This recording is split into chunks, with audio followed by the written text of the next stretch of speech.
When I moved to the city, I wasn't chasing dreams, I was escaping them. After Daniel and I ended our 3-year relationship, silence became unbearable. Every corner of our old apartment carried echoes of laughter, and every night felt like an interrogation from my own thoughts. I told myself that a change of place might quiet the noise. That's how I ended up scrolling through rental listings at midnight, searching for a room that would cost less than my peace of mind. The ad was simple: spare room available. Quiet house. Prefer long-term renter. No photos of the landlord, no unnecessary details. Just an address and a calm promise of solitude. The name at the bottom read Liam. When I arrived, the neighborhood felt older than the city itself: rows of brick houses lined with climbing vines, streets that smelled faintly of rain and dust. Liam greeted me at the gate with a nod and a small smile. His voice was steady, low, and unexpectedly kind, the kind that made you lower yours in response. "You must be Ethan," he said. "Long drive?" "Long enough," I replied, clutching my bag like it carried something more than clothes. Inside, the house was spotless but not staged.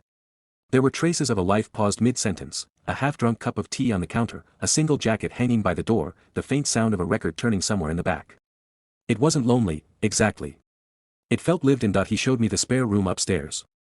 It was modest: a narrow bed, a desk near the window, and a plant that looked more hopeful than healthy. "You can make yourself at home," Liam said, his tone practical, but something about the way he lingered in the doorway made it sound like an invitation to more than just space. That night, I lay awake listening to the house breathe. Pipes hummed. Floorboards whispered.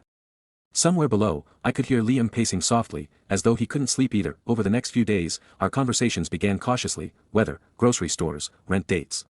But small talk gave way to something quieter and more honest. Liam worked from home as a designer. He liked silence, strong coffee, and the feeling of being near people without having to talk to them.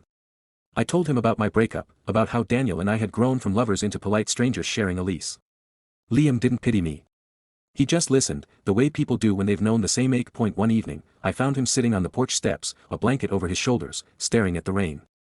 I joined him without asking. "Used to be 2 chairs here," he said softly. "Guess I never got around to putting one away." It wasn't a confession, but it carried the weight of one. He didn't need to say who used to sit there. I felt the emptiness of that missing chair like a presence between us. That we started sharing small rituals: morning coffee before work, the occasional movie when neither of us wanted to be alone. Nothing was planned, it just happened, like breath aligning between 2 people trying to fill the same silence. Some nights, after he turned in, I'd hear faint piano music drifting through the wall. A melody that seemed unfinished, repeating the same hesitant notes before fading. It felt like the sound of someone trying to remember what peace used to feel like. That I began noticing details: the way Liam ran his hand along the edge of the counter while talking, or how he always left a light on in the hallway even when he went to bed. The more I noticed, the harder it became to pretend I was just renting a room. One afternoon, while helping him carry in groceries, our hands brushed over a carton of milk.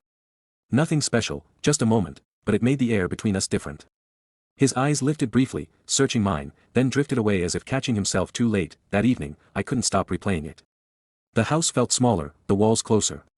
I caught my reflection in the dark window, half wondering if he was thinking the same thing in the next room. When I finally lay down, I thought about the spare chair on the porch, the unfinished piano song, and the quiet way Liam filled the space I hadn't realized was empty. That I told myself I was just grateful for the kindness, the company, the calm. But even then, in the stillness of that rented room, a quiet truth stirred in me. I wasn't just rebuilding my life, that I was slowly, dangerously, beginning to build it around him. By the second month, life inside Liam's house had settled into a rhythm that felt dangerously comforting. We rarely planned anything, yet our days seemed to weave together naturally: his footsteps in the kitchen before mine, his mug of coffee waiting by the window, the quiet nod he'd give me when our eyes met across the table. It wasn't routine, it was familiarity growing roots. That I told myself it was harmless. I told myself that loneliness can make friendship feel like love if you stare at it too long. But sometimes, when I caught the soft curve of his smile reflected in the window glass, I wondered if he was lying to himself too. Our conversations deepened without trying. What began as small remarks about work became late-night exchanges about what we missed, what we feared, and what we hoped never to forget. Liam spoke about the man he used to live with, Noah, a photographer who had left for another city and never really looked back. Liam didn't use harsh words, he spoke like someone trying to respect the ghost that still shared his home. "Sometimes," he said one evening, "I think I only kept this house because I didn't want to admit he was really gone." I didn't answer. There was nothing to fix, no comfort that wouldn't sound like intrusion. So I just sat beside him on the porch, listening to the hum of rain against the roof. The silence between us was neither empty nor full, it was balanced, fragile, like glass. Days turned colder. The sky stayed gray for a week straight, and the house felt more intimate in the gloom. We spent most evenings indoors, reading, sometimes cooking together. Once, he asked if I wanted to help rearrange the living room furniture. We moved the couch, stacked books, laughed at how little either of us knew about decorating. In those moments, something unspoken flickered, a gentleness that neither of us dared to name. Then came the storm that it started late one night, the kind of downpour that drowns out every other sound. I was writing at my desk when the lights blinked once, twice, and vanished. A beat later, I heard Liam's voice from downstairs, "Power's out." I followed the sound of his footsteps and found him in the kitchen, a candle already lit on the counter. Its flame painted soft shadows across his face, turning the room golden and unreal. He smiled at me, holding out a second candle. "Looks like we'll have to improvise." We sat in the living room, wrapped in the faint smell of wax and rain. He poured 2 glasses of wine, and we talked about everything except the things that mattered most. Then, in a pause between laughter, the truth slipped out of him. "I haven't let anyone this close in a long time," he said quietly. "Not since Noah." His honesty caught me off guard. I didn't know what to say, so I told him something I'd never admitted aloud. "I still read Daniel's messages sometimes. Old ones.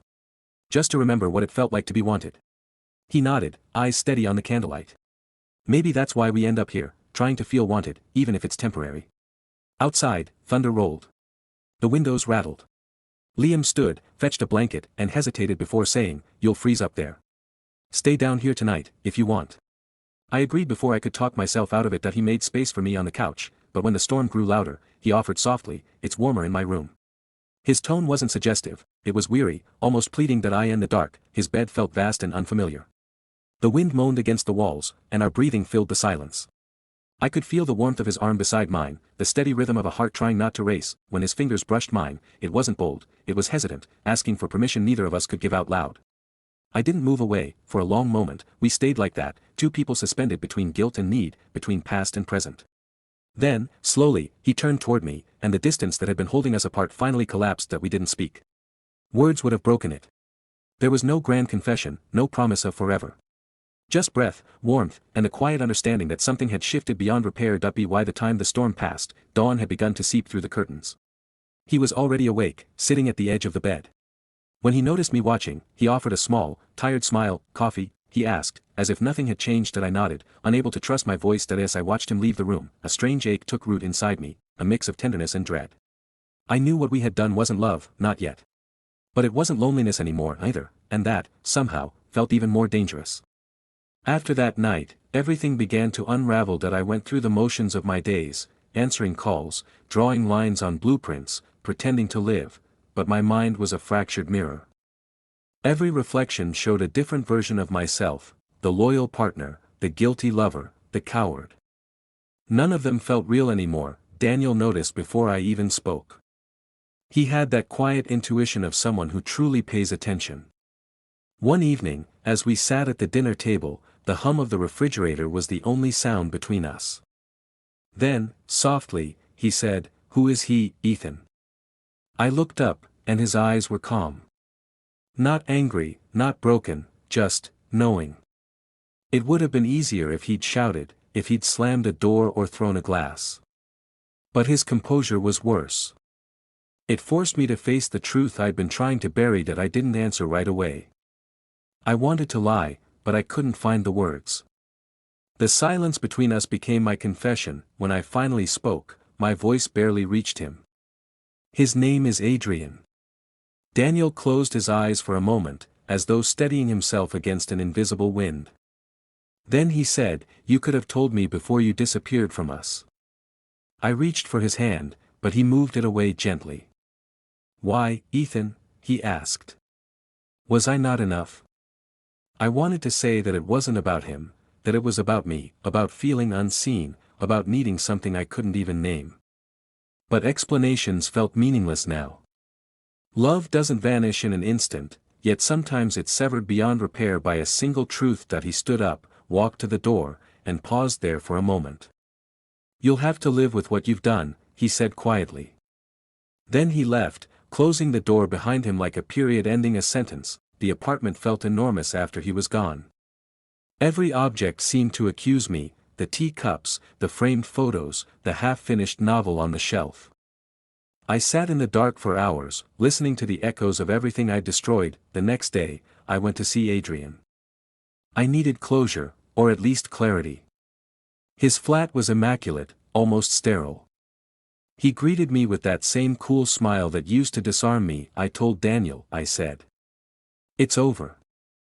Adrian leaned against the counter, swirling a glass of wine. Over, he repeated, amused. You make it sound like you ever had control. I'm not coming back, I said, though my voice trembled that he stepped closer. You think you can just walk away? His tone wasn't raised, but the quiet sharpness of it made my stomach tighten.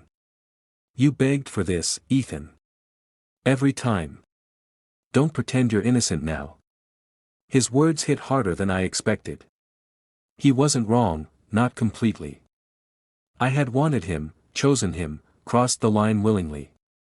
But there was a cruelty now, a satisfaction in watching me crumble. I was wrong, I whispered. I want my life back.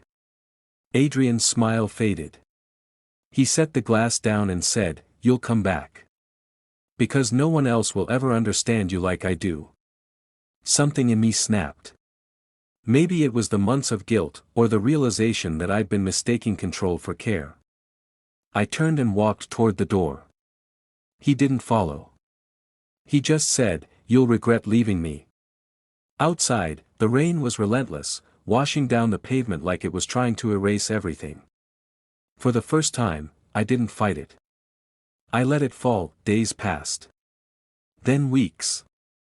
The silence became a kind of punishment, but also a strange kind of peace. I started therapy. I stopped checking my phone for messages that never came. Daniel never called, and I didn't blame him. Some wounds don't want to be reopened. One evening, I walked past a cafe we had once visited, Adrian and I. The lights glowed warmly inside, but I didn't go in. I stood there for a moment, then kept walking. At home, I sat by the window with a notebook and began to write, not to confess, not to seek forgiveness, but to understand. I wrote about how easily desire can disguise itself as love, how silence can destroy more than words ever could, and how losing someone can sometimes be the only way to find yourself. When I finished, I looked at my reflection in the glass. The man staring back wasn't the same one who had agreed to that first dinner. He was smaller, quieter, but somehow truer. I whispered to him, I begged to be wanted. Now I'm learning to want myself. And for the first time in months, the silence didn't feel empty, it felt earned.